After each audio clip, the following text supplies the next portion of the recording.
હા, અને ભગવાને જે આ ગીતામાં જે બધા એક એક શબ્દ જે બોલ્યા છે ને વાપર્યા છે, એટલું બધું બહુ આમ જેને કહેવાય ને, થોડું આમાં બહુ આપવા માટે બહુ આમ સિલેક્ટેડ બધા ટોપિક છે એના વર્ડ્સ ને બધું. અને એમને જે ખાસ છેલ્લે જે સાર જે આપી દીધો છે ને, એ કેવી રીતે અદ્ભુત છે ને એ આપણે સમજવાનું છે. નહીતર તો બીજો બોધ આપ્યો હોત ને, આપણે આમ વિચારીએ કે ભગવાને આ જ બોધ કેમ આપ્યો કે ભાઈ બસ મારી શરણમાં અને સ્વધર્મ બજાય, આવો બોધ કેમ આપ્યો, બીજો ત્રીજો કેમ નહીં આપ્યો?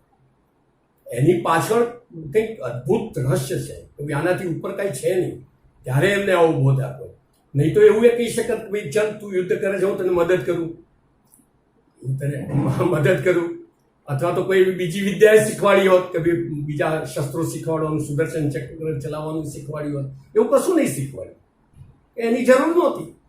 અને બાજુમાં જઈને વેદે નહીં ભણાવ્યું, કહ્યું તો એ જ કે ભાઈ તું યુદ્ધ જ કર બસ, પણ મારી શરણમાં રહીને કર. એ જે શરણ શબ્દ એટલા માટે એમને કહ્યું હતું. માણસ શું કરે છે, એનું જે સિલેક્શન છે ને માણસનું, એ પહેલેથી જ ખોટું છે. જે આદર્શ આપણે જે એસ્ટાબ્લિશ કરીએ છીએ, જેની શરણમાં આપણે જઈએ છીએ, એ જાણે અજાણે ભગવાનની શરણ નથી હોતી. અને જ્યારે ભગવાનની શરણ ના હોય ને, ત્યારે ઇનડાયરેક્ટલી એ શૈતાનની જ શરણ હોય છે, માયાની શરણ. મુસ્લિમ ધર્મમાં એવું કહે છે કે ખુદા છે ને એક શૈતાન છે, બેનું સામ્રાજ્ય છે. માણસ જો પોતાની ચોટી છે ને ખુદાને ના સોંપે ને, તો પછી એની ચોટી છે ને પેલો શૈતાન ગવર્ન કરતો હોય છે એ માણસને. પણ નવરો એ ચોટી કોકના હાથમાં તો હોય જ, એવી કદી ચોટી હોતી જ નથી કે કોઈના હાથમાં ના હોય.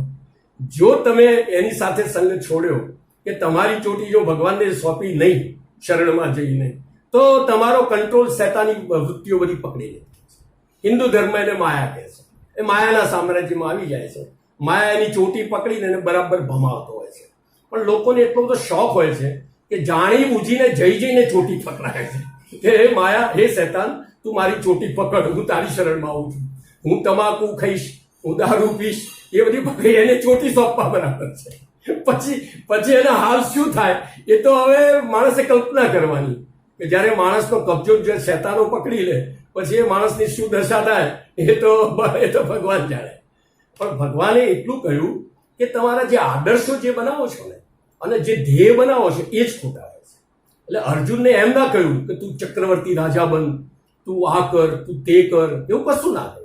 એમાં સંભાવના બતાડી, તું જીતે તો આ મળે, પણ હારી તો મરી પણ જાય, એવું પણ બને, હારી જાય અથવા મરી પણ જાય, શહીદ થઈ જાય તો તને સ્વર્ગ મળે, એ બધું બતાડ્યું. પણ એમ ના કહ્યું કે તું કોઈ ચક્રવર્તી રાજા બન, કે તું આટલા રાજ્યોનો રાજા બન.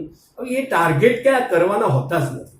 માણસ શું કરે છે અહીંયા આવીને, એના જે ટાર્ગેટ છે ને અસલમાં ભગવાનની શરણમાં જવું અને પવિત્ર બનવું, જે ભગવાનની શરણમાં જઈને સ્વધર્મ બજાવવો, એ ટાર્ગેટ બનાવતો જ નથી. એના ટાર્ગેટ શું હોય છે? કરોડપતિ બનવું છે, એમફિલ થવું છે, ડોક્ટર થવું છે, નેતા થવું છે. હવે આ બોગસ માયાની જે કહેવાય ને એ ચોટી માયાને હોપ્યા બરાબર છે. એટલે એવી કોઈ લાલચ માયા વગર એને આ જ પકડાઈ દીધી કે જો તારો ધ્યેય આ થઈ જશે ને, સ્વધર્મ અને આ બે તારો ધ્યેય થઈ જશે, તો તારો ઉદ્ધાર થઈ જશે. આમાં ઉદ્ધારનું ઠેકાણું નહીં. આ જે નેતાઓ અને આ જે બધા બનતા હોય છે, પણ એમનું જે નેક્સ્ટ બર્થ હોય છે ને, એ લગભગ કૂતરા બિલાડા હોય છે. કારણ કે એટલા બધા પાપો કરતા હોય છે, રોજ બધા દૂષણો એમનામાં હોય છે. બધા વ્યભિચાર, જૂઠું બોલવું, ચોરી કરવી, દારૂ પીવડાવીને વોટ લેવા, કશું જ કોઈ ઈમાન કશું જ હોતું નથી. કારણ કે એમના એમ જ ખોટા છે. હવે જે મોટો બનવા ગયો ને, એ તો નાનો જ બની જવાનો છે, આજે નહીં તો કાલે. અત્યારે મોટો લાગે એને, કે અત્યારે શરૂઆતમાં શું હોય, અમૃત તુલ્ય લાગે કે હું મોટો બનું. પણ જે મોટો બનવા જાય છે ને, એ તો ખોટો જ થઈ જતો હોય છે નક્કી. ભગવાન કહે છે મોટા બનવાની કોઈ જરૂર નથી. મોટા બનવાની કોઈ જરૂર જ નથી. મોટા બન્યા કરતા તમે સારા બનવા પ્રયત્ન કરો, ભગવાનના માણસ બનવા પ્રયત્ન કરો. બસ ધ્યેય જો બદલી દે ને માણસ, તો એને બધું જ સહાયક થઈ જાય, અને એક વખત એ ઓટોમેટિક મોટો બની જાય. દિવ્યતા છે ને એ ભવ્યતામાં પરિણમતી હોય છે. પણ તમે ભવ્યતાનો સહારો લો ને, તો દિવ્યતા આવે એવું જરૂરી નહીં હોતું. એટલે માણસે શું કરવું જોઈએ? એનો ટાર્ગેટ જ બદલી દેવો જોઈએ. અને જે પેલો ટાર્ગેટ અસંભવ છે, પાછું મોટા બનવું એ અસંભવ છે, મહેનત વાળું છે, શ્રમ વાળું છે, કદાચ શક્ય હોય ના પણ હોય. પણ સારા બનવું દરેક માટે પોતાની કેપેસિટીમાં આવે છે. કે દરેક માણસ નાના ગરીબ પણ હોય ને, એને તમે બોધ આપ કે ભાઈ તું પવિત્ર બન, તો એને લાગુ પડશે. રાજાને લાગુ પડશે, ગમે તેને લાગુ પડે. એનો કોઈનો હાથ ના હોય, કોઈને પગ ના હોય, કોઈ પણને પવિત્ર બનવાનો સિદ્ધાંત લાગુ પડે. પણ મોટા બનવાનું તો શું હોય, કોઈ અભણ હોય એને કે ભાઈ તું મોટો બન, તો કેવી રીતે બનીશ? એટલે મેઇન તો શું છે કે માણસ જે સિદ્ધાંત બનાવે, ધ્યેય જે બનાવે છે ને, ત્યાં પાયામાં ખોટ આ છે. એટલે ભગવાને એક ધ્યેય બાંધી આપ્યો અર્જુનને કે ભાઈ તું ધ્યેય સાચો પકડ. સાચા ધ્યેયમાં બે જ વસ્તુ આવે, સ્વધર્મ અને ભગવાનની શરણ. એ જ આ દુનિયાનો સાચામાં સાચો ધ્યેય છે. એટલે ભગવાને એ બતાડ્યું. ભગવાન બીજું બધું કહી શકે, પણ બીજું કશું જ નથી કહ્યું. અને આ જ વાત કરી, કેમ કે એનાથી સારો કોઈ સાચો ને સારો કોઈ ધ્યેય જ નથી. બીજા બધા ધ્યેય જે છે ને એ ભયવાળા છે, ખતરનાક છે. કેવી રીતે? એક તો શું, માણસને મોટો બનાવવા જાય છે, પણ એમાં માણસ ખોટો થઈ જતો હોય છે. અને મોટો અત્યારે દેખાય છે, પણ એના આગળની જે ગતિ હોય છે ને, અતિ ખરાબ હોય છે. કારણ કે એ અત્યારે શું છે, આ લોકો આ સેલિબ્રિટીને આજે બધાને ભજે છે, તો કે છે એવો ધ્યેય ભગવાન નથી આપતા. એમાં જાણે અજાણે એ લોકો એને કેમ ભજે છે, એમાં કોઈનો ગુણ જોવામાં નથી આવતો, પણ એમનો પૈસો અને ગ્લેમર, અર્થ અને કામ જોવામાં આવે છે. અર્થ અને કામ પાછળ માણસ એને બીજી દુનિયાએ જે જોઈ જ નથી. કોઈ પણ માણસને એમ લાગે છે કે ભાઈ આ સિવાય ઉપર કશું છે નહીં, એટલે એના આદર્શ બધા એવા રહે. હવે એવા આદર્શમાં એમનું એથિક્સ કે નીતિમત્તા જે ગણીએ ને આજે સેલિબ્રિટીઝની, તો એ અતિ જેને કહેવાય ને, બહુ વધારે પડતી નીચી કક્ષાની હોય. પણ આ તો સમર્થને કોઈ દોષ ના લાગે એમ જેની બ્રાન્ડ નામ બની ગયો હોય, એ જાહેરમાં વ્યભિચાર કરે તો એ શોભા આપે એવું છે. આજે ગામમાં કોઈ ગરીબનું છોકરું હોય ને, એ જો 8 વાગે ઉઠે તો એને શું કે ખબર છે કે આ જો કે 800નો પીર કે કોઈ ભાન છે, 8 વાગે ઉઠે છે. પણ એ જ વસ્તુ જો કરોડપતિ ઉઠે તો કે આ કેવા જલસા છે, રાજાશાહી ઠાઠ છે ને, 8 વાગે તો ઉઠવાનું, 10 વાગે તો નાહવાનું, એ પાછું એમાં ગુણવા જતું રહે છે. એમ અત્યારે જે નાના પેઢીના માણસો છે ને, એને તો દુનિયામાં ગ્લેમર અને પૈસો સિવાય એને તો કોઈ બીજી વસ્તુ સમજાતી જ નથી. એને આ ધ્યેય કોઈ દિવસ કોઈએ પકડાવ્યો નથી કે ભાઈ પવિત્રતા કે પરમાત્મા એ આપણું સાચું ધર્મ બજાવવો અને ભગવાનને પકડવો. ભગવાન એટલે સદગુણો, એને પકડવું એ આપણો ધ્યેય છે. એટલે એને શું, આમાં કઈ એની ઇજ્જત પણ કોઈ કરતું નથી. કોઈ દાખલા તરીકે સેલિબ્રિટી હોય તો એને જોવા દોડશે, પેલો પાગલ માણસ હોય. ઘણા તો એટલા વિકૃત માણસો હોય છે કે જેની વાત કરતા લોકોને શરમ આવે તો એની પાછળ પાગલ થઈને દોડતા હોય છે. એ ચોટી છે ને, શૈતાનની જોડે પકડાવેલા માણસો છે. એટલે ભગવાન શું કહે છે કે તમે અર્થ અને કામ છે ને એની પાછળ પાગલ થઈ, એ તો બધા કરે છે અને બધાની જોડે છે. એમાં હવે તમે આગળ ગમે તેટલા વધશો તો એ તમને લોકો શું કરે છે કે પૈસો હોય દાખલા તરીકે, તો એ લોકો એવું સમજે છે કે હું પૈસામાં હવે મહેનત કરું છું છતાં મારું સુખ વધતું નથી. એટલે એ કયું ગણિત બેસાડે છે કે કદાચ મારો પરિશ્રમ ઓછો પડતો હશે, કે હજુ મને સુખ નથી મળતું ને એટલે મારો પૈસો ઓછો પડતો હશે, એમ વિચારી પાછા વધારે મથે છે કે કદાચ મારો પૈસો વધી જાય તો કદાચ મારું સુખ વધે. પણ એ ઘણી વખત છેતરાયો હોય છે, પણ એને એ ખબર નથી પડતી કે હવે પૈસામાં જે સુખ આપવાની ક્ષમતા મટી ગઈ છે અને બીજો પર્યાય જે એને છે ને, સમજ નામનો પર્યાય પકડવાનો છે, એ નથી સમજાતું. એટલે પેલું મૃગ હોય ને, એ મૃગજળની પાછળ 500 વાર છેતરાયેલું હોય ને, તો એ પેલું મૃગજળ જોઈને પાછળ દોડતું જ હોય છે.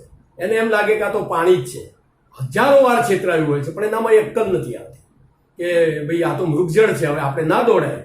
પણ એ જે જ્ઞાની શું કરે છે, જ્ઞાની એ સમજ આપે છે કે તારું જે આ મેથેમેટિક્સ છે કે હું હવે બહુ મથીશ અને બહુ ધન ભેગું થશે તો મારું સુખ વધશે, એના વિશે તે પ્રયત્ન કર્યો છતાં એમ વધતું નથી, તો તું બીજી દિશામાં કેમ નથી દોડાવતો? એવું ના બને કે તારો ધ્યેય જ ખોટો હોય. આ દિશામાં તું મોટો બનવા જે પ્રયત્ન કરે છે એ ખોટી વસ્તુ છે. તો એના કરતાં તું સાચું જે છે એને તું પકડી લે તો સારું. એમ સમજીને જ્ઞાનીઓ શું કરે છે, આ જે ભગવાન હતા ને, એ તો જ્ઞાની હતા એટલું નહોતું, એ તો ફ્રેન્ડ, ફિલોસોફર ને ગાઈડ 3 એક સાથે હતા. એ અલ્ટિમેટ સપોર્ટ ગણાય છે દુનિયામાં, કે જ્યારે તમને કોઈ મિત્ર મળી જાય, કોઈ ફિલોસોફર મળી જાય અને તમને જો કોઈ માર્ગદર્શક મળી જાય, ગુરુ મળી જાય, તો તમારું અહોભાગ્ય કહેવાય. અર્જુનને યોગાનુયોગ એવું હતું કે એમના સખા પણ હતા, મિત્ર હતા. મિત્ર શું કરે? તમને મદદ કરે. હવે કોઈ ગાઈડ હોય ને તો ગાઈડ તમને રસ્તો બતાડે કે ભાઈ તું આમ જામ તેમ જાય, પણ તમારો થેલો ઉપાડવા ના આવે કે લાવ હું તમારો થેલો પકડી લઉં. અથવા ક્યાંક ટૂરમાં આપણે ક્યાંક જોવા ગયા હોય કે ભાઈ ચિત્તોડમાં ગયા, કોઈ ગાઈડ રોક્યો, પણ આપણી બેગેજ ના ઉપાડે, એ ગાઈડ કરે. મિત્ર હોય તો શું કરે ખબર છે? મિત્ર હોય તો આપણને મદદ કરે. અને ફિલોસોફરો શું શંકાઓનું નિવારણ કરે, ડાઉટોનું, પણ એ ગાઈડે ના કરે. પણ આપણે જેમ નથી બધાને સલાહ આપતા, કોઈ સ્કૂટર લઈને પડ્યો હોય ને તો ફિલોસોફર આવી જાય ત્યાં કે આમ ચલાવાતું છે, આમ ચલાવાય, આ તો પડી જવાય ને આમ વાગે, ફિલોસોફી આપે. પણ કોઈ એને ઉપાડવાની કે એ કરવાની કે કોઈ એને માર્ગદર્શન એ બધું આવે નહીં. એટલે આમાં શું 3 વસ્તુ: શંકાઓનું નિવારણ કરવું, એને માર્ગદર્શન આપવું અને મદદ કરવી. એ 3 વસ્તુ હોય ને ભેગી થાય ને તો બહુ સરસ થાય. એટલે દુનિયામાં શું છે, મિત્રોને પણ એક ઇમ્પોર્ટન્ટ એક રોલ આપ્યો છે. ભલે મિત્ર છે ને એને બ્લડ રિલેશન નથી હોતું, જેમ આપણે વાઈફને કોઈ બ્લડ રિલેશન નથી હોતું, પણ છતાંય એ છે ને એ વિચાર રીતે એકતાવાળો છે અને એ તમને મદદરૂપ થતો હોય છે. એટલે મિત્રોનું પ્રાધાન્ય એટલા માટે, આ સખા જે શબ્દ વાપર્યો છે, જ્યારે ભગવાન એના સખા હતા તો એક જબરજસ્ત રિલેશન છે. આ દોસ્તી જે કહે છે કે મિત્રતા જે કહે છે ને, એ એવી વસ્તુ છે કે એ તમને જ્યારે કોઈ મદદ ના કરે તો એ મિત્ર તમને મદદરૂપ થતો હોય છે. અને ખાલી શરત એક જ હોય છે મિત્રની. ભગવાને કહ્યું હું તને બધી મદદ કરું, પણ મદદ એટલે હું તારું લડવા નહીં આવું, બીજી રીતે મદદ કરીશ. અને મદદની શરત હોય છે, ભગવાનની શરત હોય છે મદદ માટે, કે જે લોકો હિંમતે મરદા તો મદદે ખુદા. તમે પોતે જ જો કશું ના કરો અને તમને મદદ કરે એવું જો તમે ભગવાનને સ્વીકારીને ચાલતા હોય તો કોઈ દિવસ કશું ના મળે તમને. જેમ કે આપણે ઘરમાં પેલું આપણે ભગવાનને એવું સમજીએ આપણે કે ભગવાન તો જાણે આપણે પેલો રામો રાખતા હોઈએ છે ને, એવું કોઈ રામો છે કે કોઈ શિવો છે કે કોઈ કાન્હો છે. આપણા મજૂરોના નામ બધા ભગવાનના નામ રાખે. કોઈ પણ આપણા ગામ રામો હોય કે રામો કામ કરે છે એટલે રામને જાણે નોકર બધા હોય, કાં તો એને શિવો કે, કાં તો એને કાન્હો કે. શું કે જાણે કે આ તો ભગવાનને લોકો એવું સમજે છે કે ભગવાન તો જાણે આપણું બધું કામ કરી જાય, આપણો જાણે કે ઘરે કચરા પોતા કરી જાય, આવી રીતે કરીને એનું ભજન કરે છે. પણ ભગવાન કે ભાઈ હું એટલો બધો સસ્તો નથી, હું એ જે દુનિયાનો તમે રામો માનો એ હું રામ નથી, એ કાનો હું નથી, અને એ શિવો નથી, હું શિવ છું. ભગવાન શું કહે છે કે હું એ લોકોને મદદ કરું છું કે જે પોતાની જાતને મદદ કરે છે. Heaven helps those who helps themselves. આ એક સનાતન ધ્રુવ સત્ય છે. ભગવાન, આપણે કોઈ પડોશીને પણ આપણા કામે, આપણે ત્યાં મહેમાનો આવ્યા હોય અને પડોશીને બોલાવીએ ભાઈ મદદમાં આવો ને રસોડામાં, તો રસોડામાં આવે તો આપણે જો હાથ બટાઈ કરશે, આપણે કામ કરીએ તો હાથ બટાઈ કરશે, પણ એને કહીએ કે ભાઈ તું આ મને રાંધી દે ને આપણે ટીવી જોવા બાજુમાં બેસી દઈએ તો તરત જ જતું રહે માણસ કે ના ભાઈ આવું ના હોય. હું તને મદદ કરું જ્યારે તું તારી જાતને મદદ કર. તું તારું કામ લઈને બેઠો છે, નથી પહોંચી વળાતું તો હું મદદ કરું. હવે લોકો ભગવાનને એવી રીતે બધું કામ સોંપવા માંગે છે કે ભગવાન જાણે મારા બધા કામ આવીને કરી જાય ને હું આળસુ થઈને બેસી રહું. ભગવાન એટલો મૂર્ખ નથી. ભગવાનની શરત એ છે કે હું તો એને જ મદદ કરું છું કે જે પોતાની જાતને મદદ કરે. મદદ ભગવાનની જોડે મગાય, પણ એના પહેલા આ એક ઇનડાયરેક્ટ એક શરત આવી ગઈ કે તમારાથી થતા બધા પ્રયાસો તો તમારે કરવા જ પડે. આ એક એવું છે. આજે કોઈ એમ વિચારે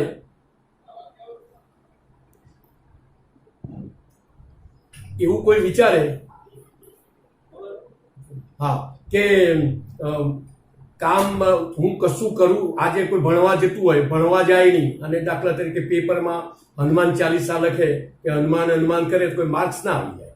એવી રીતે ભગવાન ના મદદ કરે.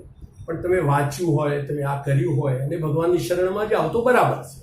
પણ તમે એમ સમજી લો કે આ ભગવાનને આ કહ્યું ભગવાન મારું કામ કરી જશે, તો ભગવાન કોઈનો ગુલામ નથી, કોઈનો નોકર નથી. હા, તમારો મદદનીશ, તમારો મિત્ર જરૂર છે, પણ મિત્રની શરતને તમે સમજો.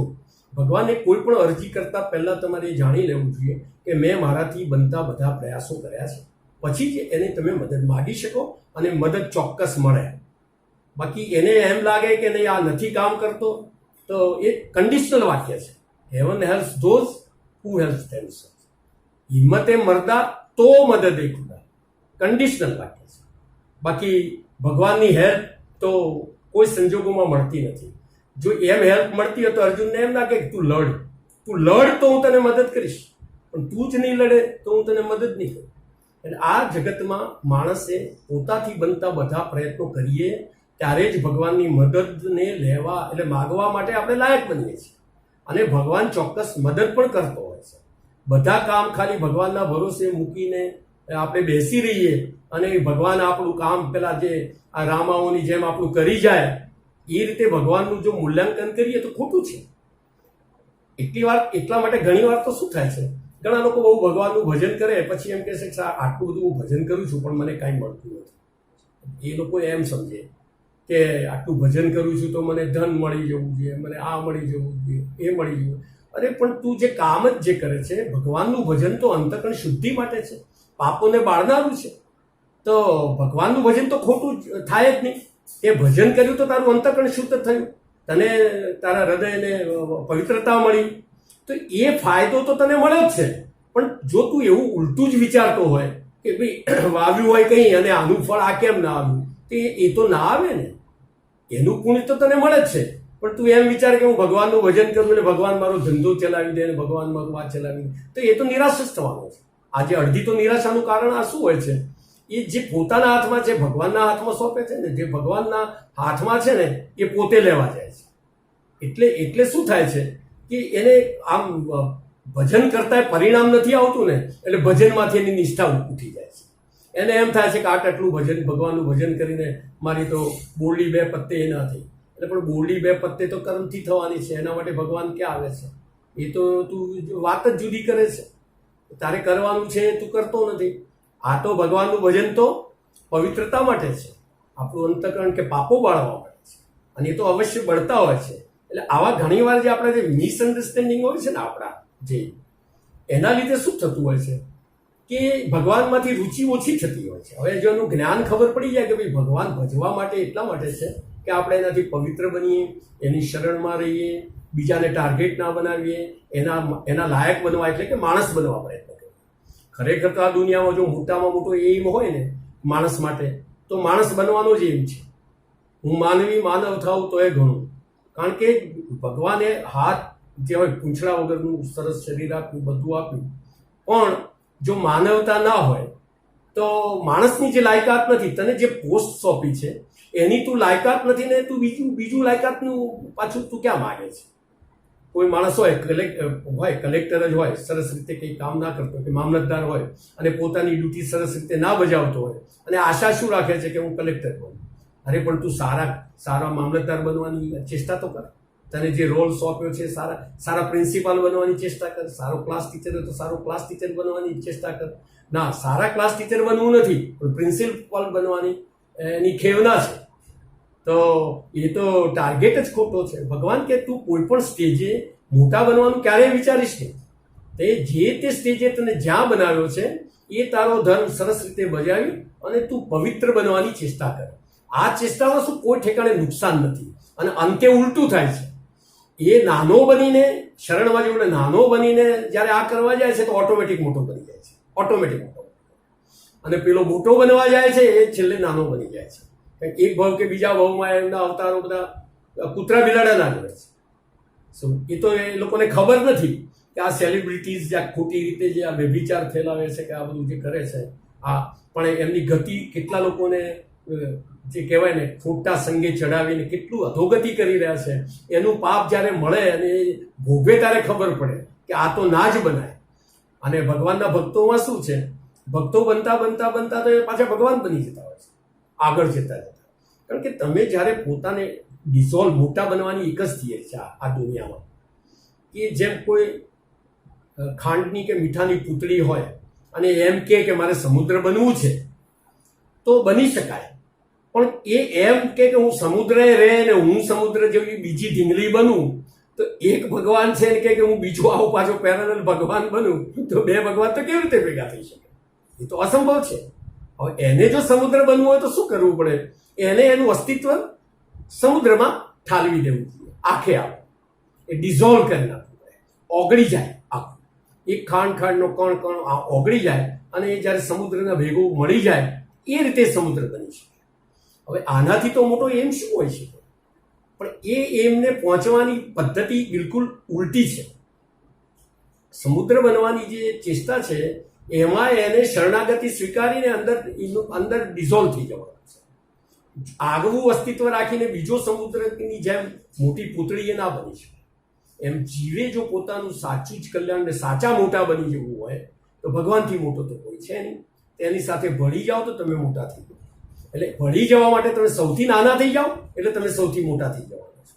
મોટા થવાની ઉલટી ટેકનિક છે. જે મોટા થવા જાય છે એ ભગવાનથી દૂર જતા જાય છે, કારણ કે એનો અહમ મોટો થતો જાય, આ થતો જાય, એટલે એ ભગવાનથી દૂર થતા જાય છે. એટલે તો ઘણી વાર નથી પેલા હું ભગવાન છું વાળા જે હોય છે એ બધા બ્રહ્મ રાક્ષસો થતા હોય છે. એમનો જન્મ હંમેશા બ્રહ્મ રાક્ષસમાં થાય, કારણ કે એ તો ભગવાનથી બહુ દૂર છે, બહુ છેટો છે. પણ જે એમાં ભળી જાય છે એ એનું અસ્તિત્વ જે અંદર ભગવાનમાં મિટાવી દે છે પોતાનું, એ એની સાથે એકાકાર થઈ અને સાચા અર્થમાં એ મોટો થઈ જતો હોય છે. અને આ બધું શું છે, આમ જોવા જાવ ને તો બધું આમ આપણને લાગે બધું ઉલટું પૂલટું લાગે, પણ ખરેખર આ જે છે સાચું જે હતું એટલે ભગવાન એવું બતાવ્યું કે ભાઈ તું આ રીતે કર તો જ તારું કલ્યાણ થશે, તું બીજા બધા વેમ મગજમાંથી કાઢી નાખ. અને આ જગતમાં અડધા દુઃખો આના જ છે. જે નથી બનવાનું એ બનવાની ચેષ્ટાઓ છે. માણસે ભગવાને આપણને માણસ બનાવ્યા છે તો માણસ બનો ને. પછી બીજા નંબરમાં કદાચ તમને કોઈ એન્જિનિયર બનાવ્યા છે તો એ સારા એન્જિનિયર બનો. પછી કોઈ બાપા બનાવે છે તો સારા બાપા બનો. તમને જે બનાવ્યા છે તો સારા બનો. એટલું સારું બનશો બસ બહુ થઈ ગયું. બીજા બધા ટાર્ગેટ બનાવવાની ક્યાં જરૂર છે કે આનો હું પ્રેસિડેન્ટ બનું ને આને હું આ બનું ને તે બનું. એ ભગવાને બનાવ્યા નથી ને તો નહીં બનવાનું. એ તમારે બનવું છે ને. તમે શું કરવા બનવા જાઓ છો? તમે ભગવાને જે બનાવ્યા છે તો બનો પહેલા. એટલું બનશો એટલે બહુ થઈ ગયું, તમારું જીવન સાર્થક થઈ જશે. અને એનાથી શું થશે, તમને અંતે કોઈ એવી વસ્તુ મગજમાં બાકી નહીં રહે કે ભાઈ મારે કોઈ વસ્તુ, એમ કે જીવનની જે સંતુષ્ટિ છે લાસ્ટ મોમેન્ટોમાં હોય છે કે હું દિલ આમ જે કહેવાય પેટ ભરીને સરસ રીતે જીવો, આનંદથી જીવો, એન્જોય કર્યું લાઈફ, અને હવે જવાનું છે તો એકદમ રેડી છે. એ મોમેન્ટ ક્યારેય નહીં આવે. એ મોમેન્ટમાં જવું હોય તો માણસે જગતના પદાર્થોનું કે બધાનું શરણું છોડી, કે પર્ટિક્યુલરલી અર્થ અને કામનું શરણું છોડી અને ભગવાનની શરણમાં જવું. આનો અર્થ એવો નથી થતો કે ઇકોનોમિક્સ કે આ બધું બેકાર છે, પણ એ સાધન છે, એને તમે સાધ્ય ના બનાવો. આમાં શું ક્રમ ઉલટો થઈ જાય છે. ક્રમ એટલે આખું કામ બગડી જાય છે. એ કેવી રીતે કામ બગડી જાય છે એનું ઉદાહરણ બહુ જરા વિચિત્ર છે. આમ બોલવું અસભ્ય જેવું લાગે એવું છે, પણ દેશી ભાષામાં આપણે કહેવું હોય તો એવું કહી શકાય કે એક માણસ હોય, દાખલા તરીકે ક્યાંક બાથરૂમમાં જાય છે, જાજરૂ કરવા માટે જાય છે, તો બે ઓપરેશન કરતા હોય છે. એક શું હોય છે કે ભાઈ જાજરૂ કરવું અને પછી હાથ પાણી લઈને સાફ કરવું, બે કામ કરતો હોય છે. હવે બીજો એક કે હું એ બે કામ કરું છું, બધા બે કામ કરે, પણ જો કોઈ ઉલટો ક્રમ કરી નાખે ને, પહેલા સફાઈ કરીને પછી જાજરૂ જાય તો આખું જીવન બરબાદ થઈ જાય. આખું ક્રમ બદલાઈ ગયો ને આખો ઉદ્દેશ જ મરી જાય. આ એક બહુ ઇમ્પોર્ટન્ટ ઉદાહરણ છે. ગાંઠ ધોઈ અને જાજરૂ ના જવાય, જાજરૂ જઈને ગાંઠ ધોવાય. એમ તમે જગતના બધા પદાર્થો, ઇકોનોમિક આ બધું છે એ કરીને ભગવાનની શરણમાં જવાય, પણ ભગવાનને સાધન બનાવી પ્રાયોરિટી ક્રમ તમારે ના બદલાય. પ્રાયોરિટીમાં આ રીતે જ આવે, પહેલું આ પછી આ. તમે જો ઉલટું કરો કે સુલટું કરો ને તો આખું કામ ને પરિશ્રમ ને લેબર ને બધું એક હાસ્યાસ્પદ સ્થિતિમાં મુકાઈ જાય. મોટાભાગે માણસો આટલી બધી મહેનત કરી, બુદ્ધિ વાપરી, પરસેવો પાડી અને છેલ્લે હાસ્યાસ્પદ સ્થિતિમાં હોય છે. એનું કારણ શું છે? એમને ન તો કોઈ માત્રાનું ભાન રાખ્યું છે, ના તો કોઈ ક્રમનું ભાન રાખ્યું છે, ના તો કોઈ તત્વનું ઇમ્પોર્ટન્સ સમજ્યો છે. એનું સાધ્ય ખોટું છે. આ બધા દોષો છે. ખોટું સાધ્ય હોય, ખોટો ક્રમ હોય, માત્રાનું ભાન ના હોય અને સમજ્યા વગર દોડ દોડ દોડ દોડ કરે તો થાકી જાય. કર્મ છે જો જ્ઞાન સાથે નથી હોતું ને તો વેઠ બની જતી હોય છે. અને સૃષ્ટિમાં ઉડવા માટે જેમ પક્ષીને બે પાંખો હોય છે, એમ કર્મ અને જ્ઞાન રૂપી બે પાંખોથી જ ઉડી શકાય. એક પાંખથી ના ઉડી શકાય. પણ જે પક્ષીની બે પાંખો છે એ એકચ્યુઅલી કર્મ છે. પાછળ જે પાંખ ત્રીજી હોય છે ને, જે ડિરેક્શન નક્કી કરતી હોય છે, એ જ્ઞાનની પાંખ છે. એટલે તમે કર્મની પાંખોથી તમે ઉડીને ગતિ વધારી શકો છો, દોડી શકો છો, પણ તમે એની અંદર જે બ્રેક કે કંટ્રોલ ના હોય ને તો પણ એ કર્મ પણ દુર્ગતિનું કારણ થતું હોય છે. અને જો પાછળની દિશાની પાંખો હોય છે એ પણ જો કંટ્રોલ ગમે તેટલો સારો હોય, પણ જો બળ જ ના હોય ઉડવાની બે પાંખોથી, કોઈ કર્મનો સહારો જ ના હોય તો ગતિ થતી નથી. એટલે જેમ ગાડી હોય છે તો ગાડીનું એન્જિન પાવરફુલ હોવું જોઈએ તો દોડી શકે, પણ એટલું એન્જિન પાવરફુલ હોય, સ્ટીરિંગનું ને એનું કોઈ ઠેકાણું ના હોય અને સંયમ રૂપી જો બ્રેક ના હોય ને તો બિલકુલ ગાડી દોડી જ ના શકે, દોડાવાય છે. એ એન્જિન કોઈ કામનું નથી. પણ સ્ટેરિંગ સરસ હોય, બધું જ હોય, પણ એન્જિનના હોર્સ પાવર 0 જેવા હોય તો પણ ગતિ થતી નથી. અને ઉલટું છે, જેમ તમારી બ્રેક પાવરફુલ હોય ને, ઓછા સમયમાં સારી બ્રેક લાગે એવી જેવી પાવરફુલ બ્રેક હોય એ વધુ સ્પીડે તમે ગાડી દોડાવી શકો. કોઈ કહે કે આની બ્રેક ફેલ છે, પછી કહે કે ભાઈ એક્સિલેટર આપ તો નહીં આપી શકે, ના દોડી શકો. જો સંયમ રૂપી જો જીવનમાં ના હોય ને બ્રેક ના હોય તો માણસ ગતિ જ કરી શકતો નથી. એને 100 કિલોમીટરની સ્પીડે નહીં દોડી શકે, 50 કિલોમીટરની સ્પીડે નહીં દોડી શકે. જો એની બ્રેક બહુ પાવરફુલ હોય, એવું હોય કે 1 સેકન્ડમાં બ્રેક લાગી શકે છે, કે 2 સેકન્ડમાં, કે 5 ફૂટના અંતરમાં બ્રેક લાગી શકે છે. જેટલો સારો સંયમ હશે એમ ગાડીની સ્પીડ વધી જશે. 110 કિલોમીટર, 120 તો પણ સેફ હશે માણસ. અને તો એની એટલે આ 3 વસ્તુ જે છે, આજે આપણી સમજ, આપણો સંયમ, આપણું હોર્સ પાવર, આપણો જે કર્મ, આ બધાનું ઇક્વલી બધું સાથે જોડાયેલું છે. આ બધું પૂરક છે. એ સિવાય કદી ઝડપી ગતિ ના થાય. કોઈ કહે કે ભાઈ જ્ઞાનમાં ઠેકાણું નથી, કોઈ કર્મમાં ઠેકાણું નથી, કોઈ સંયમમાં ઠેકાણું નથી, તો એ ગાડી કોઈ અંતર કાપી ના શકે, તમને ક્યારેય મંજિલે પહોંચાડી ના શકે.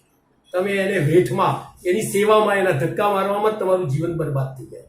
તમે એને ચલાવો ત્યારે બને, એ તમને ના ચલાવશે. તો અત્યારે શું થયું છે, જીવ છે ને એ પદાર્થોને ચલાવે છે. હવે એકચ્યુઅલી પદાર્થો આપણને મદદ માટે છે, એને ધક્કા મારવા માટે ગાડી નથી હોતી. ગાડી આપણને બેસાડીને ફેરવવા માટે છે. માણસ અહીંયા વેઇટ કરી આ બધાને ધક્કા માર કરે છે, બધા પદાર્થોને સાચવ ધક્કા માર કરે છે. પણ એનો સહારો લઈને પોતાની જે ઝડપ વધારવાની છે એના કરતાં ઉલટા ક્રમમાં ગોઠવાઈ ગયો છે. કેમ કે નથી એની કર્મની જે કહેવાય ને, કર્મમાં રુચિ નથી, હોર્સ પાવર પાવરફુલ નથી, બીજું એનો જે કંટ્રોલ્સ સારા નથી, સંયમ સારો નથી, અને દિશા પણ નથી, સ્ટેરિંગ એ નથી. એટલે કોઈ દિવસ ગતિ ન થાય. એટલે જે આ 3 એલિમેન્ટ્સ જે બધા બતાડ્યા છે ભગવાને, એ બધાના કોઈ સબસ્ટિટ્યુટ જ નથી.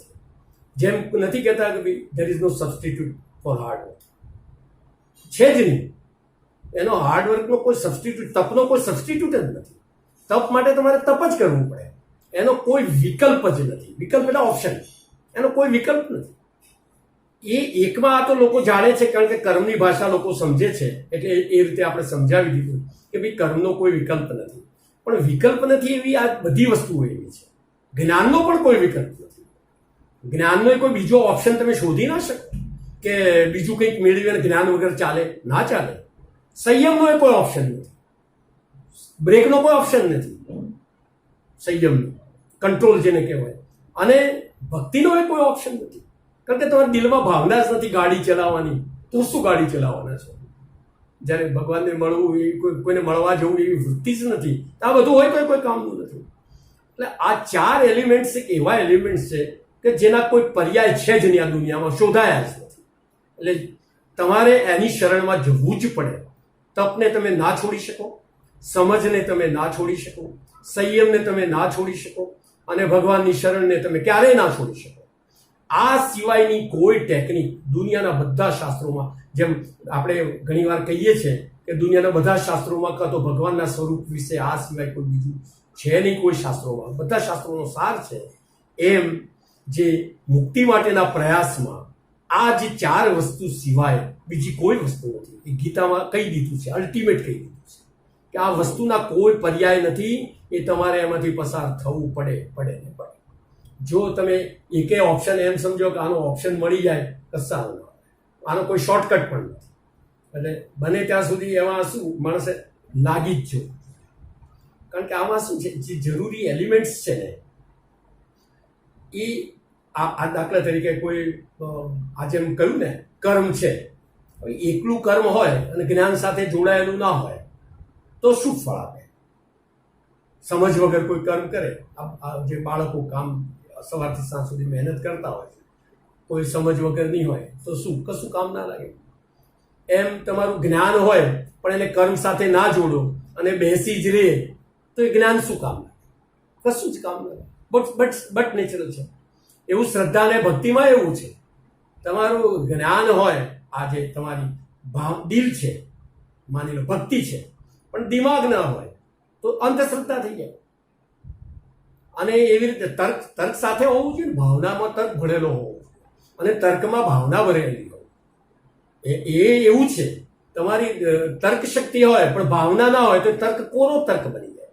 એ તર્ક આપણને મુક્તિ ના અપાવે ક્યારેય. તર્ક તો ઘણીવાર બહુ હાસ્યાસ્પદ હોય છે. તર્કથી જે સિદ્ધ થતું હોય બધું સારું નથી સિદ્ધ થતું. જેમ એક સાદું એક ઉદાહરણ છે કે ભાઈ એક એવી વસ્તુ હોય કે ભાઈ પાણીના ગ્લાસમાં કોઈ એક વસ્તુ આ ઝેર એવું કંઈક નાખીને કોઈને આપ્યું તો માણસ મરી ગયો. પછી એમાં કોઈ ટુકડા કાચના કે એવું કરીને આપ્યું તો ગુજરી ગયું. ત્રીજું એવું કોઈ અખાદ્ય પદાર્થ એવું કંઈક આપ્યું હોય, કોઈ ફૂડ એવું હોય તો એને પાયું તો મરી ગયું. તો તર્કશાસ્ત્રી શું તર્ક લગાડે કે ભાઈ ત્રણમાં કોમન પાણી તો કોમન હતું એટલે આ બધા પાણીથી જ મરી ગયા.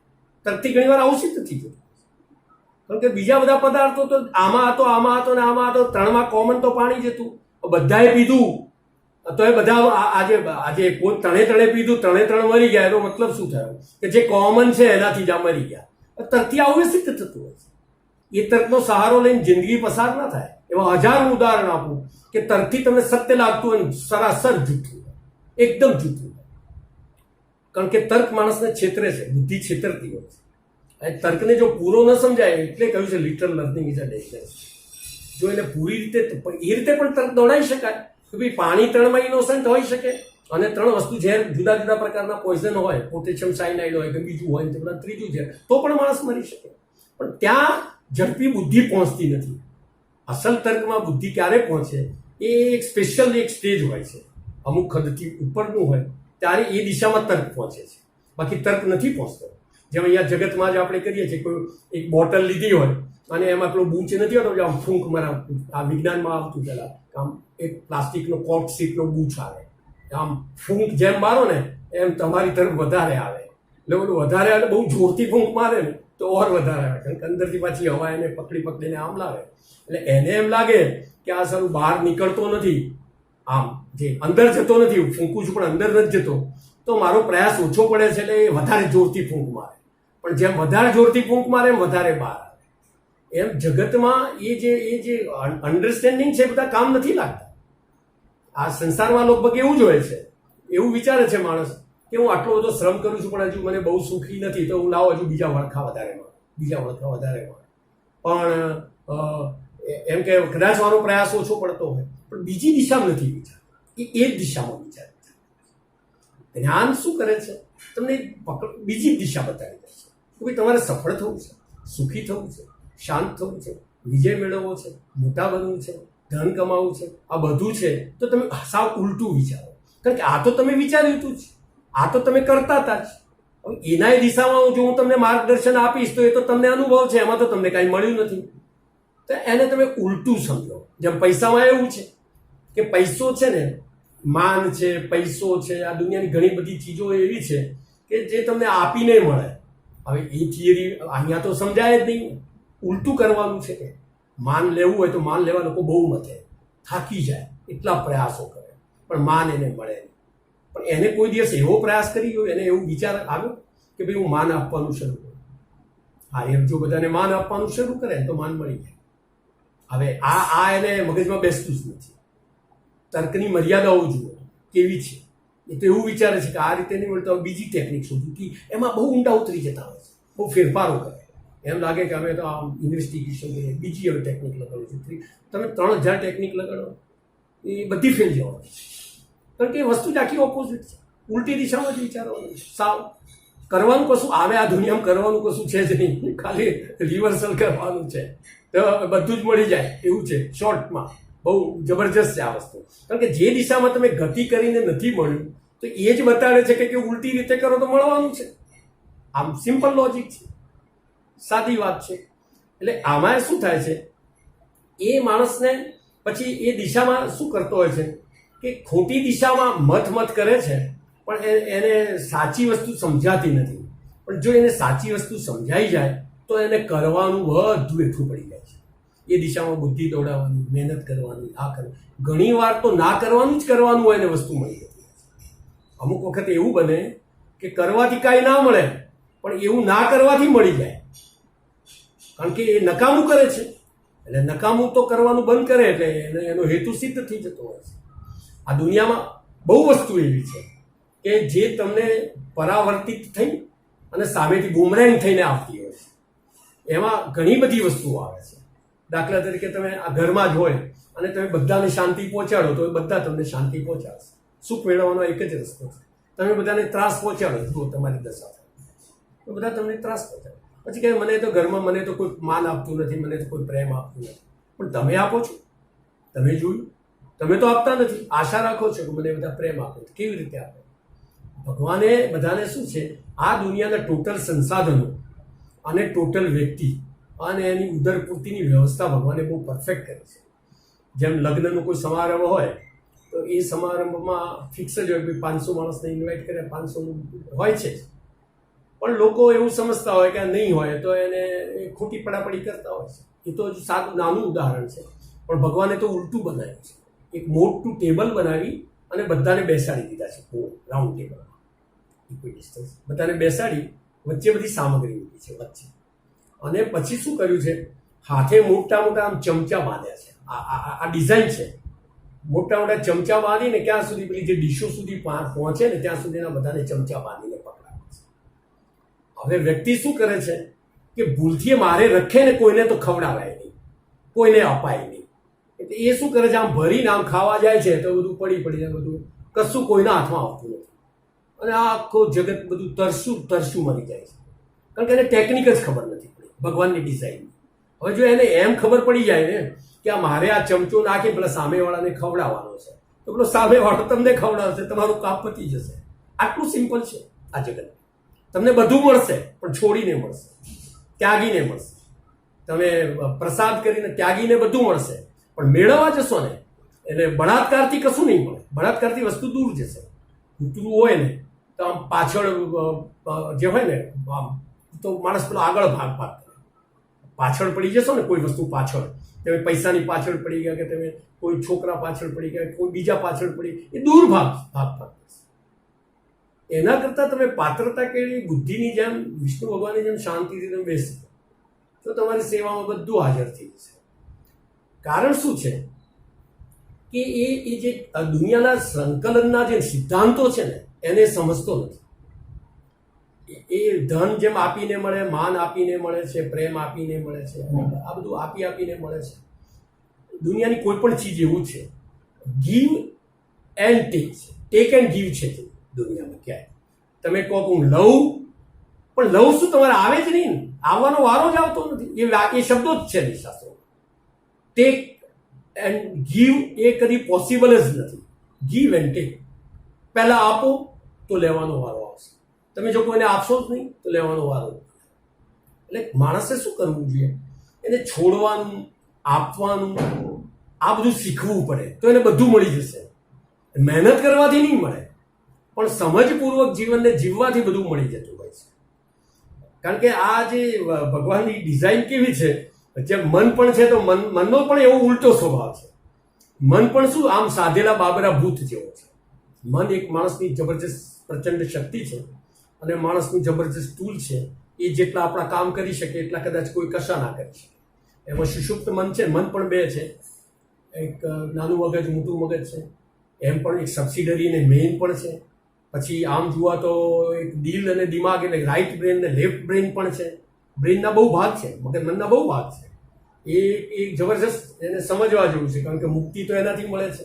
એટલે મુક્તિને જો બરાબર સમજવી હોય તો હું તો બે વસ્તુને બહુ ભાર આપું છું.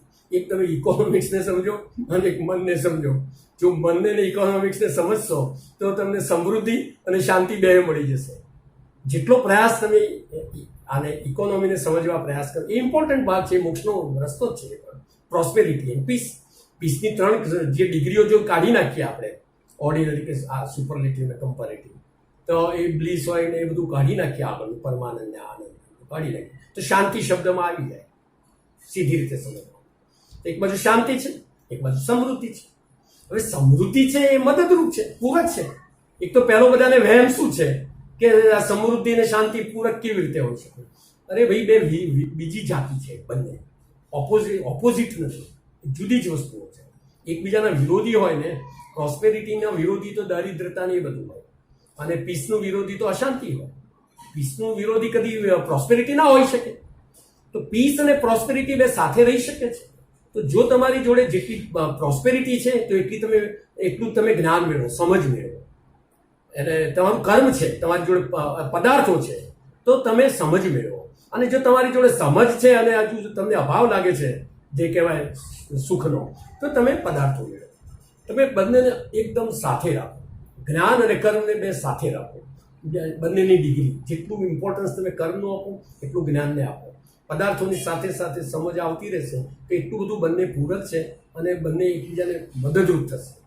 એટલે જે મનમાં જે આપણે જે કહ્યું ને કે સાધેલા ભૂત જેવું છે, એ કેવી રીતે છે કે માણસ જ્યારે મનથી સંકલ્પ કરે છે, સંકલ્પ અને વિકલ્પોમાં થોડો ફેર છે. વિકલ્પોને મનોરાજ કહ્યા છે. વિકલ્પનું કોઈ ફળ નથી હોતું. વિકલ્પ હોય એટલે બધા ઓપ્શન હોય, બધા એનું કોઈ ફળ ના હોય. હમણાં આ કરવું છે, પછી તો કે શેર બજારમાં જવું છે, પછી ત્યાં દુકાન કરવી છે, પછી તો કે આ કરવું, એમાં કોઈ પરિણામ ના આવે. કારણ કે એનો મનોરાજ છે. એ તો રોજ કોઈક મળ્યું કામ તો એમ કે ના મારે તો ઓસ્ટ્રેલિયા જવું છે, પછી બીજું કે ના ત્યાં સારું નથી, તો કે મારે તો હવે અમેરિકા જવું, બીજાના કાગળિયા કરે, આ બધું કરે, પછી કંઈક બીજું આવે તેના મારે તો દુકાન કરવી છે. એ આખી જિંદગી સુધી એના હાથમાં કશું જ નહીં. કારણ કે એનામાં સંકલ્પ છે. મન જ્યારે સંકલ્પ કરે છે તો એ સિદ્ધ થતો. પણ જો વિકલ્પો કરે તો મનોરાષ્ટ્ર એ સમયની ને જીવની ને બધાની બરબાદી જ હોય છે. હવે એ જે સંકલ્પ ધીરજથી આવે છે. ધીરજ આવે ને તો એ વિકલ્પ હોય ને એ બધા બંધ થઈને એક ફર્મ ડિટર્મિનેશન આવે, ડિટર્મિનન્ટ ઇન્ટેલેક્ટ એ બની જતી હોય છે. પણ એના માટે જરૂરી શું હોય છે? એના માટે પાછી આ બે વસ્તુ જરૂરી આવી જતી હોય છે. એક તો શું હોય? શ્રદ્ધા અને વિશ્વાસ આવે. આત્મવિશ્વાસ આવે તો ધીરજ આવે, કોન્ફિડન્સ હોય તમને, અને તમે રાહ જોઈ શકો. તમને કોન્ફિડન્સ હોય કે આ વસ્તુ આમ કરવાથી આમ જ થાય, તો તમે રાહ જોઈ શકશો. તમારામાં ધીરજ આવશે. એ ધીરજ આવશે ને તો તમારો સંકલ્પ સિદ્ધ થાય. એવી રીતે ભગવાનમાં શ્રદ્ધા જ્યારે આવે ને કે નહીં આ મારું કામ તો થવાનું જ છે, તો પછી તમારામાં ધીરજ આવે છે. ધીરજ ક્યાં નથી હોતી? જેને ઈશ્વરમાં શ્રદ્ધા ના હોય અને આત્મામાં વિશ્વાસ ના હોય એને કદી ધીરજ ના આવે, ક્યારેય ના. એટલે ભગવાને આ બે વસ્તુનું ઇમ્પોર્ટન્ટ, આત્માનું જ્ઞાન, આત્મામાં જાગવું, એ આત્મવિશ્વાસ કહેવાય. પોતાનામાં હોય એને વિશ્વાસ કહેવાય, બીજા નામમાં હોય ત્યારે શ્રદ્ધા થઈ જાય એનું નામ. કારણ કે બીજામાં રાખવાનું છે, તમારે રાખવાની છે પહેલેથી શ્રદ્ધા, પછી એનું ફળ મળે છે. ભગવાનમાં એવું છે તમે શ્રદ્ધા રાખો, ફળ મળે. પણ જ્યારે શ્રદ્ધા હોય છે ને તો એનાથી શું થતું હોય છે? એને એક નક્કી હોય છે કે આ મારું કામ સિદ્ધ થવાનું છે. એને બળ, ભરોસો હોય છે, વિશ્વાસ હોય છે, પ્રભુમાં શ્રદ્ધા પણ હોય છે. અને એના લીધે એની મહેનત રંગ લાવતી હોય છે. કેવી રીતે? કે ભાઈ મને એક સંકલ્પ કર્યો, જેમ આપણું એક પાળેલું ભૂત હોય કે આપણો નોકર જ હોય. હવે નોકરને એક મોબાઈલ પકડાઈ દીધો આપણે, અને પછી એને કે ભાઈ જા તું જરા અહીંથી આઈસ્ક્રીમ લઈને આવ. તો આપણે તો રૂમમાં બેઠા છીએ, દુકાને ગયો, આઈસ્ક્રીમ લઈને આવ્યો, અને જેવો દરવાજે આવે ભાઈ, અને પાછો આપણે રિંગ વગાડીએ ફોન કે દોસ્ત જરા આનું પેકેટ લેતો આવે બિસ્કિટ, પાછો જાય. પછી હજુ એ દરવાજે આવ્યો ના, થેલા ભરીને બિચારો ઉપાડીને થાકી ગયો હોય, પણ તમારા હાથમાં કશું ના આવે.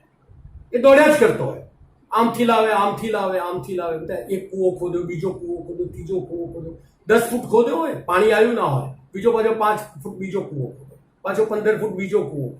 પણ એ એકના એક કૂવે 1 ફૂટ માટે એક ચાવું મારવાનું જ બાકી હોય, ગંગા આખી નીકળવાની હોય, પણ એ ધીરજ ના હોય. એટલે એ જે આ જે બુદ્ધિ છે ને, જે મનને જે કેળવવાની વાત, પરમ મિત્ર બનાવવાની વાત, મનને પરમ મિત્ર બનાવવાના બધા બહુ કારણો છે. ભગવાને જે આ કહ્યું છે એની પાછળ જબરજસ્ત લોજિક છે. એ છે કે તમે જો એને થોડી વાર બેસી રહો તો તમને બિસ્કીટે મળશે, આઈસ્ક્રીમે મળશે, તમારા ત્યાં પાછું તો પહોંચવા, તો તમને જગતમાં બધું મળશે. પણ જો તમે એમ પાછું કહો, એ તો કારણ કે એ તો શું છે, એ તમારો પેલો શું કહેવાય, એકદમ ઓબિડિયન્ટ પાછું સર્વન્ટ છે, પાળેલું ભૂત છે, બધું જ કરવા સક્ષમ અને સમર્થ છે અને આજ્ઞાકારી છે. એને પોતાની બુદ્ધિ નથી, અબુદ્ધ છે, પોતાની બુદ્ધિ જે વાપરે. મનને સેન્સ કહેવાય છે, સેન્સ, પણ એને પોતાની અકલ નથી હોતી. એને ખાલી એટલી જ ખબર પડતી હોય છે કે આ મારો વિષય છે, બસ એટલી જ સેન્સ. ઇન્દ્રિયને એ ખબર પડે કે આંખને એ ખબર પડે કે આ જોવું એ મારો વિષય છે, બસ આટલા સિવાય એનામાં કોઈ સેન્સ હોય. બાકી તો ઉપરથી બુદ્ધિમાં સેન્સ હોય, એને કંટ્રોલથી બધું રાખે. અબુદ્ધ છે, બાળકને કોઈ સેન્સ હોતી નથી, ગમે તે પકડી લે, દીવામાં હાથ નાખી દે, પેલામાં હાથ નાખી દે, પણ એટલું બધું ચંચળ છે, એની આમ ક્રિએટિવિટી એટલી બધી છે, મનની જેમ દોડાદોડ કરે, આ કરે તે કરે. પણ હવે એને અંકુશમાં લેવું હોય તો એની ટેકનિકો જુદી જુદી ટેકનિકો છે. એવું નથી, કારણ કે એ અબૂધ છે, તમારે સમજી લેવું પડે. આપણે એમ કે આ છોકરું સારું કેમ માનતું નથી, પણ હવે તમે જે વિચારો છો કે આ કેમ માનતું નથી, આટલી બુદ્ધિ નથી એનામાં. અરે હવે તમે જે એને ક્લેમ કરો છો કે આટલી બુદ્ધિ નથી એનામાં, તો ખરેખર તો બુદ્ધિ તમારામાં નથી. તમને ખબર નથી પડતી કે આ અબૂધ છે, એનામાં બુદ્ધિ નથી. હવે એનામાં બુદ્ધિ નથી, તમને ખબર નથી પડતી, તો બુદ્ધુ તો તમે છો. મને જ્યારે તમે એમ કહો છો તો તમને ખબર હોવી જોઈએ કે ભાઈ આ તો બાળક છે, એને બુદ્ધિ ના જ હોય, બટ નેચરલ છે. તો એને જે સમજાવવાની જે લેંગ્વેજ, એની જોડે કામ કરવાની જે પદ્ધતિ, એ તમારી અક્કલ પ્રમાણે નથી ચાલતી. એને સમજવું પડે કે ભાઈ એક ઇનોસન્ટ ટૂલ છે, બહુ એની શક્તિઓ બહુ છે, પણ એના નિયમો છે. તમે એ આજ્ઞાકારી છે. પછી એને એમ કહે કે ભાઈ, એને એમ કહે કે તું દરવાજે આવ્યો તો કમસે કમ આઈસ્ક્રીમ તો મને પહોંચાડો તો હું ખાતો થઈ જાય. પણ એ તો શું કે શેઠ, તમે શેઠ, અને તમારો ફોન આવે કે બીજા બિસ્કિટ લઈ જાય તો હું તો તમારો નોકર રહ્યો, મારે તો લેવા જ જવું પડે. એવો જવાબ આપે તમને કે ભાઈ મારે તો લેવા જ જવું પડે ને, કારણ કે તો ઓબિડિયન્ટ સર્વન્ટ છે. અને ફટાક દઈને લેવા જાય, એ બિચારું મથી માણસ થાકી જાય છે, મન થાકી જાય છે, શ્રમ કરીને થાકી જાય છે, પણ એને કશું હાંસલ નથી થતું. એ હાંસલ કરવું હોય તો ધીરજ લાવવી પડે. ધીરજથી શું થાય, એટલે આ કામ સોંપ્યું છે, ચલો રાહ. પણ એ ધીરજ ક્યારે આવે? એના માટે પાછું જ્ઞાન પિક્ચરમાં આવે. એને જે આત્મવિશ્વાસ હોય તો ધીરજ રહે. આત્મવિશ્વાસનું બીજું નામ જ ધીરજ છે. તમને આત્મામાં જ્યારે વિશ્વાસ જાગે ને એટલે ધીરજનું રૂપ ધારણ કરે. અને ભગવાનમાં જ્યારે શ્રદ્ધા જાગે ને એટલે એ ધીરજનું, કે ભાઈ મારું આ કામ છે, ભગવાન કરશે. છોકરી મોટી છે, થઈ છે, પણ હવે એના લાયક ભગવાને ક્યાંક એનું જોડું ભગવાને ક્યાંક જેનું પેદા કર્યું જશે. હું જાણતો નથી કે ક્યાં પેદા કર્યું છે, પણ એનું ભાગ્ય લખેલું છે ભગવાન. એ સમય આવશે એટલે ભગવાન એને ગોઠવી દેશે, કારણ કે ભગવાનનું કામ છે. એમ સમજીને જો એને શ્રદ્ધા હશે તો એ ધીરજ રાખી શકશે. નહીં તો આખી રાત પડખા ફેરવીને થાકી જશે, તો એ કામ તો થવાનું જ નથી. શું નાહક નથી. કેમ કે એને બોજો જે છે એ ભગવાનનું કામ પોતા ઉપર લઈ જાય છે, અને પોતાનું કામ છે ને એ બીજા ઉપર છોડી દેતો હોય છે.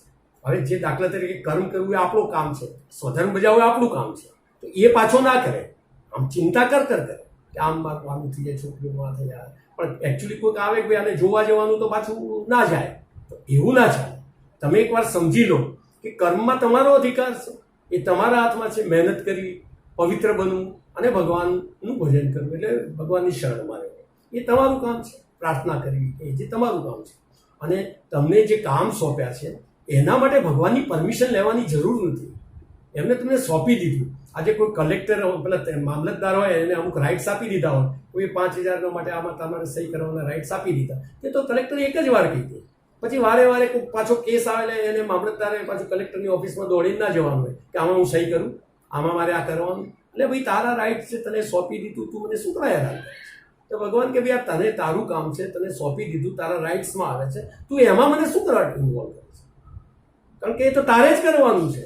તો ઉલટું કરે, પાછું કહેલું ના કરે પાછો, અને કરવાનું એટલે કરવાનું જે કહ્યું છે એ ના કરે, અને પછી ના કરવાના બીજા કામ કરે. પેલા પટ્ટાવાળાને જેમ કોકને પાણી આપવા નીકળી જાય કે હું તો સેવાનું મામલતદાર કે તું બધાને પાણી આપવા, એ તારું કામ નથી. તને જે કરવાનું છે કરતો નથી, ત્યાં રજા લેવા જાય છે, ના કરવાના બધા કામ કરે છે. તું પેલા પોતાનો રોલ સમજી લે, તારો સ્વધર્મ સમજી લે. તો સ્વધર્મ શબ્દનું આપની ઇમ્પોર્ટન્સ એટલા માટે આપ્યું છે વારે કે જો સ્વધર્મ સમજી લે તો કોઈ નાહકના કામ નહીં કરે. એને પોતાની મર્યાદાઓ, પોતાના જે રાઇટ્સ જે ભગવાને આપ્યા છે એને સમજણ પડી જશે કે આ તો મને ભગવાને કહી દીધું છે, આના માટે ભગવાનની રજા લેવાની ના હોય કે ભાઈ મારે કોઈની મદદ કરી તો ભગવાનની રજા લેવાની, ભગવાનની આજ્ઞા જ છે, એ ઓર્ડર જ છે, આખો આવી ગયું છે. એમાં શું કે ભાઈ આ તમારે આ કરવાનું, આ તમારા રાઇટ્સમાં આવે, આ તમારા રાઇટ્સમાં આવે. તો જે તમારા રાઇટ્સમાં છે એમાં જીવના રાઇટ્સમાં શું છે? સજ્જન બનવું, પછી તપ કરવું, બહુ મહેનત કરવી, અને ભગવાનની શરણમાં રહેવું, ભગવાનને પ્રાર્થના કરવી, એ બધું એના હાથમાં છે.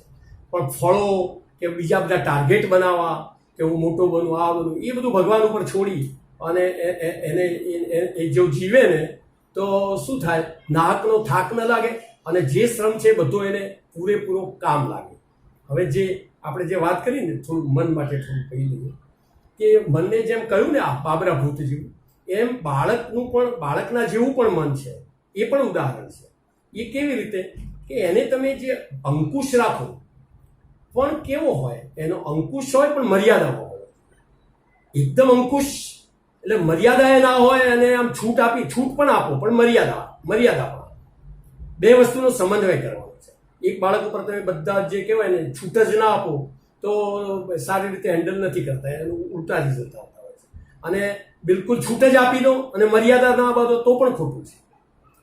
મર્યાદામાં રાખીને છૂટ ના આપવી જેટલું ખરાબ છે, એમ છૂટ આપીને મર્યાદામાં ન રાખવું એ પણ ખરાબ છે. એટલે એની એક એવી કલ્પના કરી છે કે જો તમારું મેદાન હોય, દાખલા તરીકે કબડ્ડીના મેદાન કે કોઈ મેદાન હોય, તો એમાં ઘાસ ઉગેલું હોય અને જો તમારે મનને ત્યાં બાંધવું હોય તો એની ત્રિજ્યા જેટલી દોરીમાં તમે મનને બાંધો. વાડ કૂદીને બહાર ન જાય પણ કમસે કમ ઘાસ ખાવા માટે ધમપછાડા ના કરે. નહીતર તો શું થશે, જો એ તમે ટૂંકી દોરીથી બાંધશો તો ખીલાને ઉખેડી કાઢી અને એને જે કહેવાય ને એ ઘાસ ખાવા માટે ધમપછાડા કરી અને તમને હેરાન કરી નાખશે.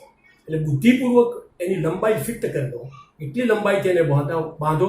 એટલે બાંધ્યું પણ કહેવાય, એક મર્યાદા પણ આપી અને એક બાજુ એને છૂટ પણ આપી.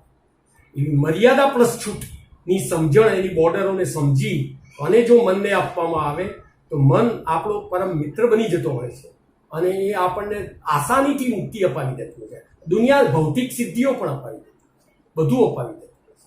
પણ આ શું છે કે બહુ આમ સમજવા જેવું છે. હવે સમય થયો છે હરેશભાઈ.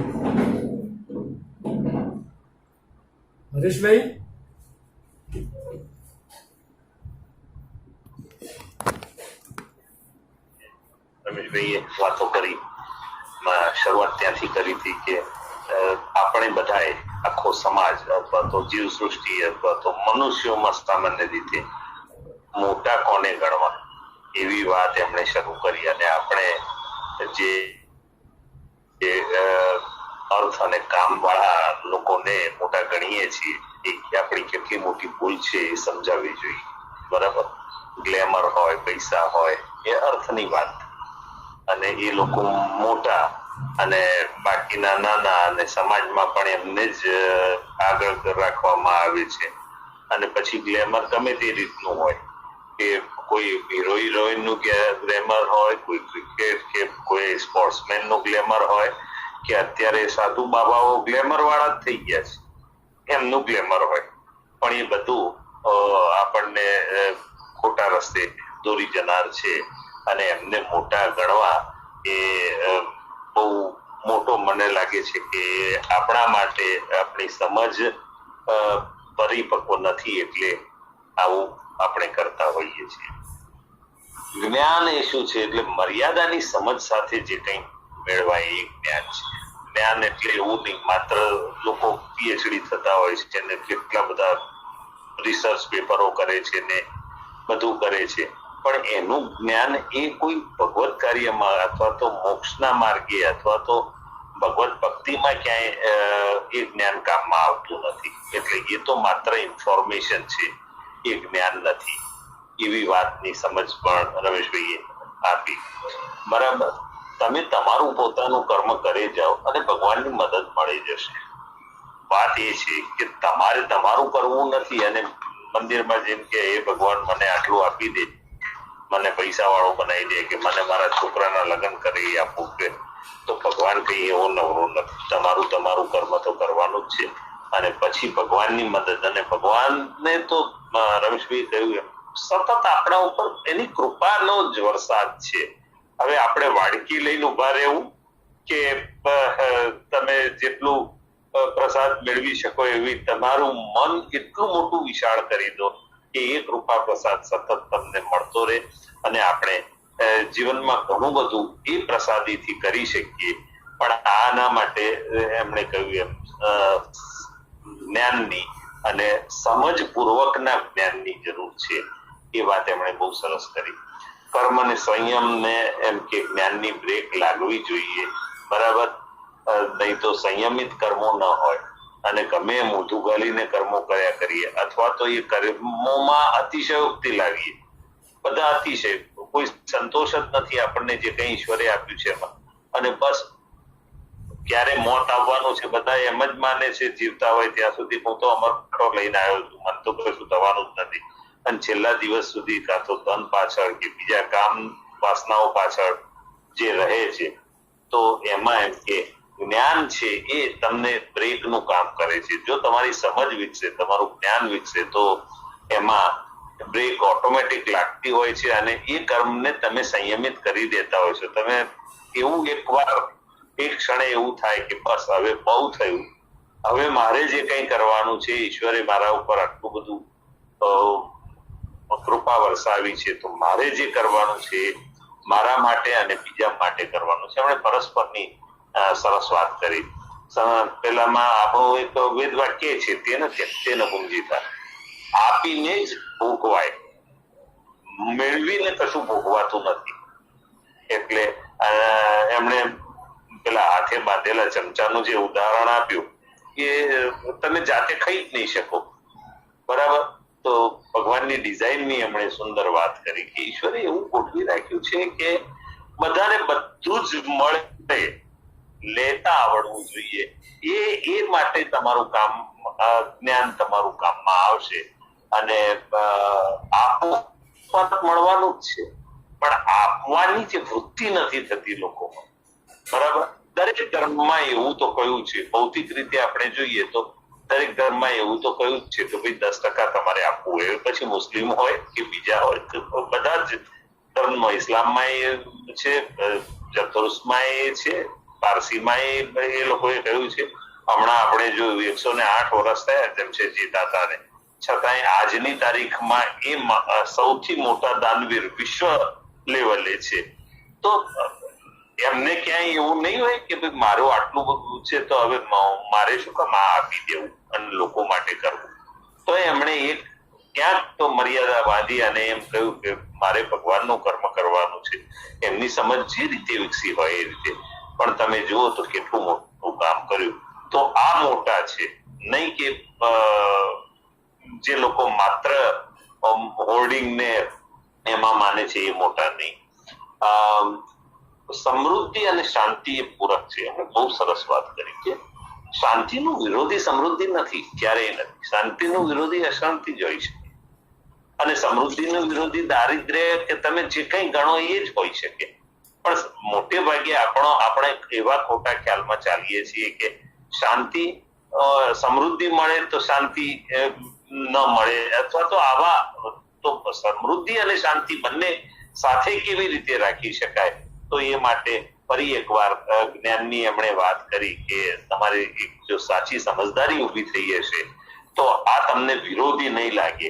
આપણે સામાન્ય રીતે એને વિરોધી સમજીએ છીએ, તો એ વાત હોતી નથી. સંકલ્પ અને વિકલ્પની વાત કરી. સંકલ્પ કરો અને મનનો કરેલો સંકલ્પ એ તો અવારનવાર જે તે લોકો યોગ વાળા હોય કે બીજા ત્રીજા હોય તો ઠોકીને કહે છે. બધી થેરેપી જેટલી પણ છે ને એ સંકલ્પ ઉપરની છે. માંદા પણ તમે પડ્યા હોય તો તમારો સંકલ્પ એવો હોય કે મને કશું થવાનું જ નથી અને હું બહાર આવી જઈશ આમાંથી, તો એ મનનો જો સંકલ્પ હશે તો જરૂર તમે બહાર આવી જશો. અને આ વખત તો અનેક ઉદાહરણો તમે અમે બધાએ સાંભળ્યા છે કે એને ત્યાં જઈને ડિપ્રેશનમાં આવી ગયો, એને એવું થયું કે હવે હું જીવવાનો જ નથી. તો આ પણ એક મન એ બાજુ લઈ ગયું એમને, બરાબર. વિકલ્પની એમણે વાત કરી કે વિકલ્પ એ મનોરાજ છે. વિકલ્પથી કોઈ પરિણામો નથી મળતા. આપણે સંકલ્પ અને વિકલ્પની બે વાત કરીએ તો વિકલ્પો ઘણા બધા છે. એક આપણને મન ફેરવ્યા જ કરે, બરાબર. પણ એ કોઈ દિવસ પરિણામ લક્ષી હોતા નથી. એ વાત કરી. ઈશ્વરમાં શ્રદ્ધા રાખો અને આત્મામાં વિશ્વાસ રાખો. સૌથી મોટી વાત આ છે.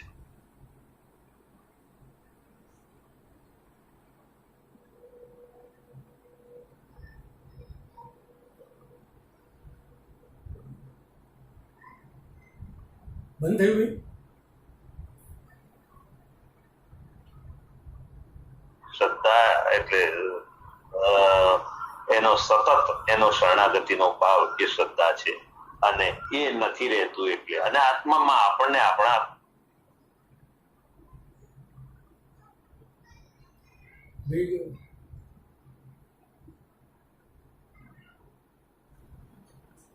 છતાં કોઈ ફોન આવે છે ભાઈ કયા રૂપિયાનું આ લાવું કયા રૂપિયાનું આ લાવું એવું પડી પાછી પૂછવા આવે.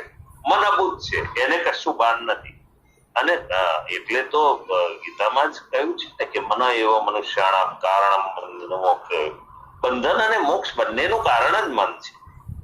તો એ મનને તમે સંયમિત કરો, એને લગામ કરો, અને જો તમે મનને ઈશ્વર ની ભક્તિમાં પરોવો પૂરી શ્રદ્ધાથી, તો મને લાગે છે કે બીજું કશું શોધવા જવું પડે એમ નથી. અને એમણે સરસ કહ્યું કે મનને મિત્ર બનાવવું.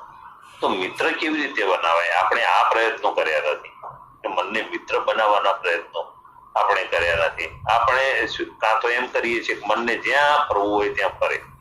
વિકલ્પો જ માત્ર જીવનમાં મન જે વિકલ્પો કરે ને એના પાછળ દોડ્યા કરવું. બરાબર.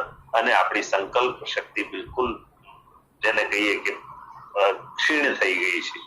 તો એ પરિસ્થિતિમાં ઈશ્વર ભક્તિ કરવી એ તો અઘરું છે, એમાં તો નહીં પહોંચી શકાય. અને આખા જીવનમાં તમે જે કંઈ તમને હક મળ્યા છે, એમણે રાઇટ્સ ની વાત કરી, જીવવાના હક તો ઈશ્વરે આપી દીધા છે.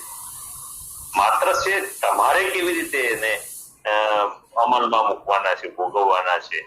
અને તમે સતત કર્મો કરતા રહો, અને ઈશ્વરે આપેલા જે કંઈ તમને હકો છે અને એમણે કહ્યું કે એવું નથી કે એકલા બંધનના તમને હક આપ્યા છે કે એટલું તમારે આ રીતે જ જીવવાનું છે. તમને જેમ ફાવે એમ જીવવાની છૂટ આપી છે. અને છતાં તમારે એ તમારું જ્યાં મોહ છે અથવા તો ઈશ્વર પ્રત્યેની જે શ્રદ્ધા છે એનાથી વિમુખ થઈને જીવવાનું નથી. આવી સુંદર વાતો રમેશભાઈ આજની તારીખમાં કરી. રમેશભાઈનો ખૂબ ખૂબ આભાર.